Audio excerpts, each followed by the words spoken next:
Hello guys! I've added some features for my Apple Vision Pro app for controlling lights. You can now pinch and hold and a UI appears by the light which you can use to change the color, brightness or toggle the light on or off.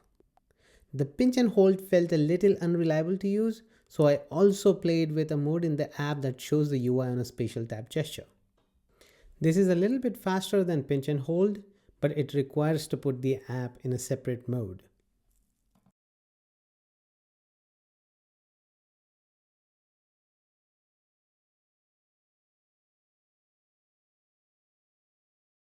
To control all the lights in the room simultaneously, I created a world anchor that I placed in the center of the room. It is hard to see here, but it is visible on the device. You can control all the lights in the room with this and also turn them on or off.